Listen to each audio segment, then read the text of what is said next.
Good morning. I, Ragni Sahu, to PGT Commerce, KV number 1, Jhansi. Today, we are going to discuss how the transactions are to be recorded in the books of accounts. As we know that there are certain accounting principles and conventions which are being followed for the recording of the transactions in the books of accounts. Just let's see one example that when we purchase the goods, then the goods may be purchased either in cash or it may be on credit basis. So when we purchase the goods are the one which the business is getting. That is, business is receiving the goods. Now, if we are purchasing the goods on cash basis, that means cash is going out of the business, or we are having a decrease in the amount of cash, isn't it? And what we are getting in return, that we are getting the goods.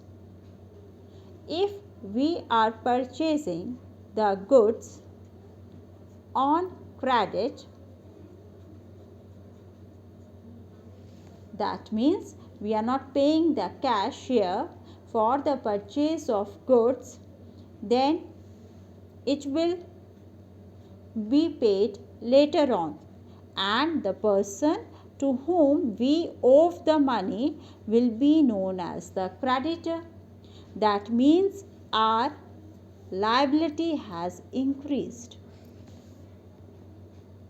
Now here in these two transactions, when we purchase the goods in cash, the value of the amount of cash decreases.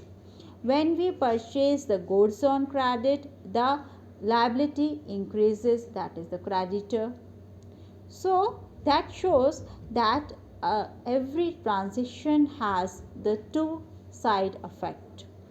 There may be the increase in one and decrease in the other, or it may be an increase in one aspect and increase in other aspect also. So if we take one more example. Now again, let's see, if we purchase the machine here.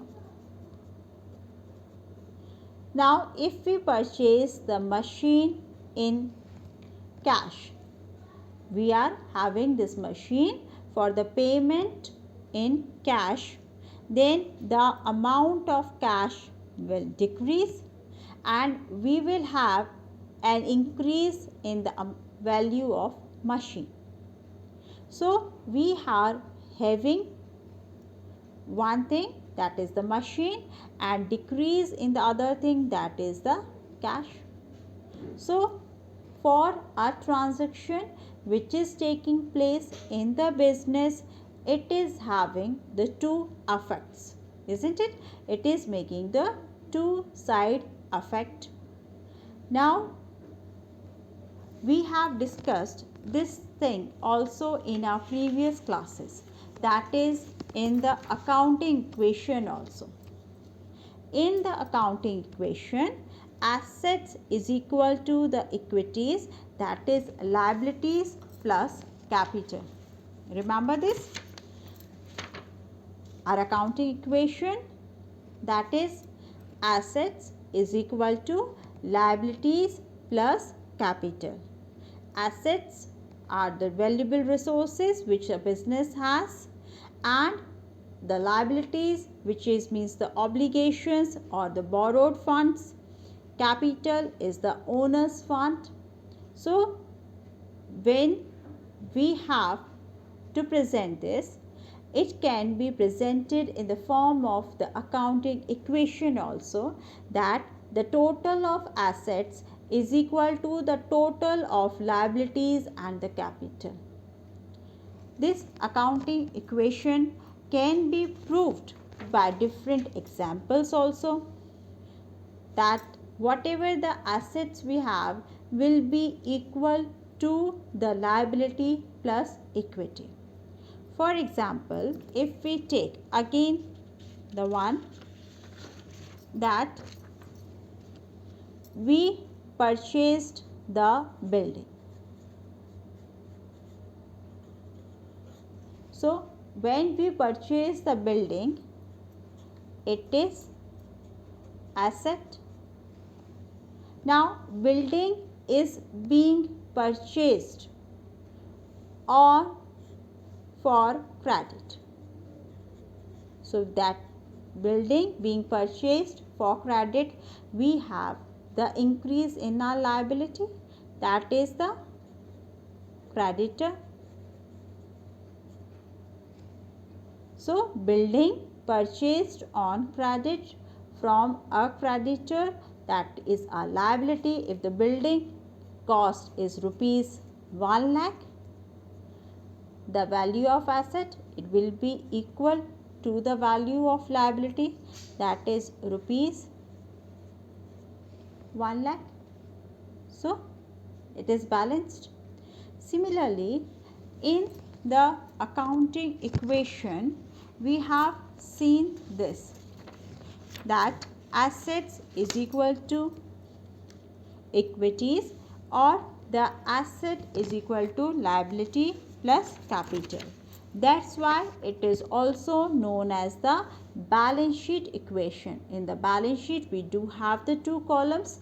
One is the asset column and the other one is the liabilities column, in which we also show the capital. That's why it is also known as the balance sheet equation. Now we take one more example, that Rohit started business with a capital of rupees 5 lakh. Now from the accounting point of view, what we have, that business entity is now having a cash of rupees 5 lakh and the capital which is being provided by the proprietor of rupees 5 lakh. So if we present it in the balance sheet, asset side we are going to write rupees 5 lakh, that is cash in hand, and in the capital also we are going to mention the 5 lakh.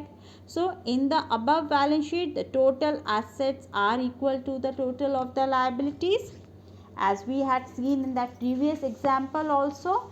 If we have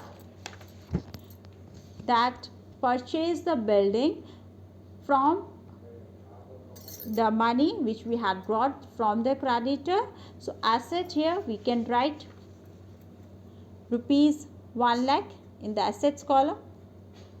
Building rupees 1 lakh can be mentioned here, and in the liabilities column we can write here the creditor rupees 1 lakh, isn't it?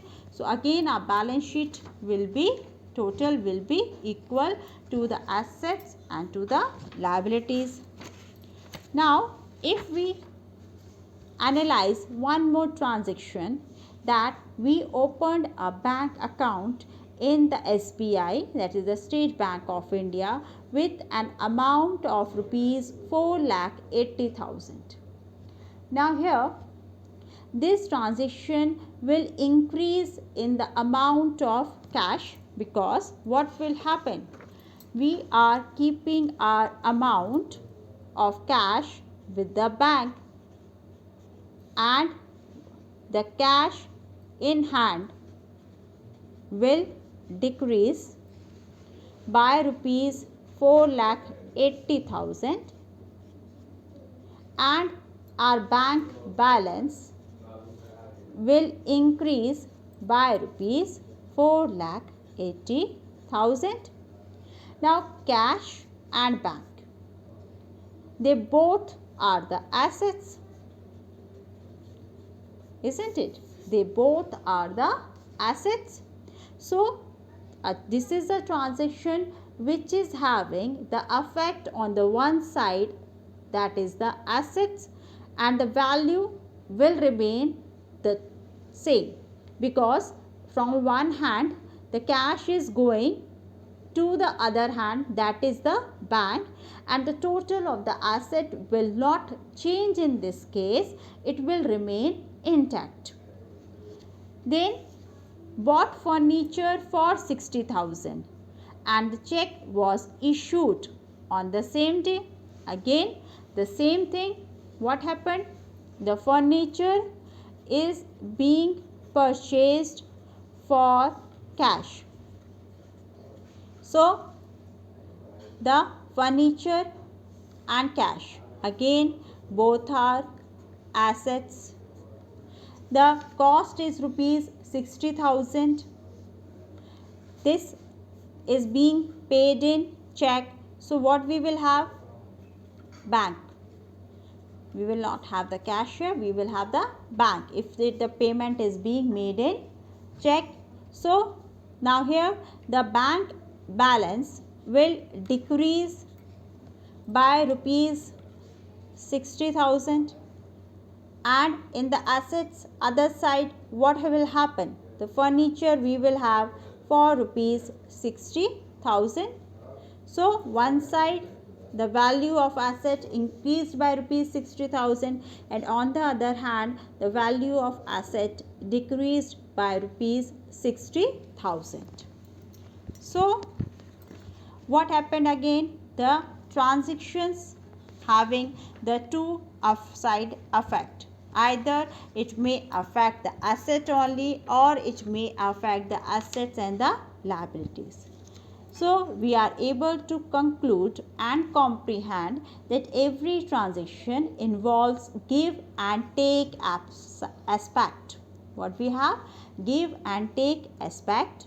In double entry accounting, every transaction affect and is recorded in at least two accounts.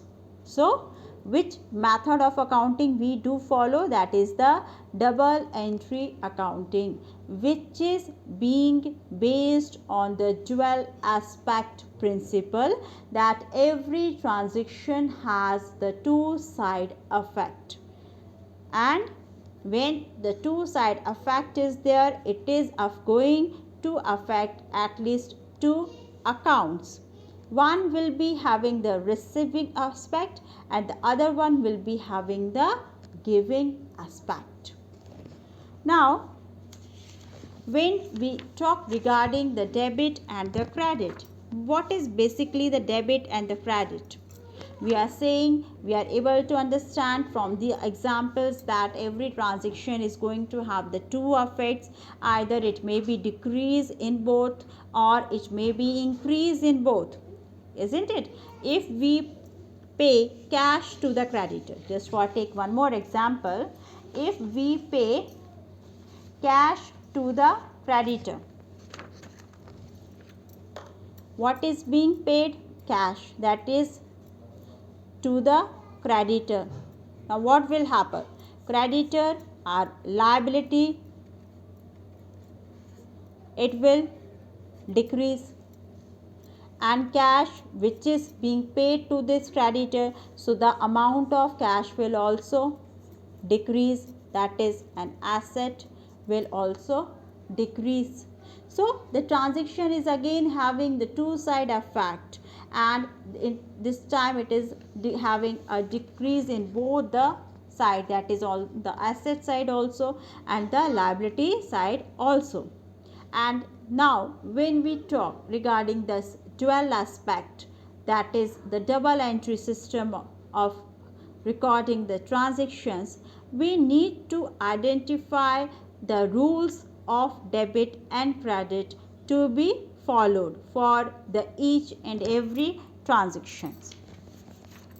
Now the debit and credit, so many times we are repeating this. Now in the double entry system, which is the most progressive and the scientific, to make it more clear, that scientific means the logical and the rational thinking.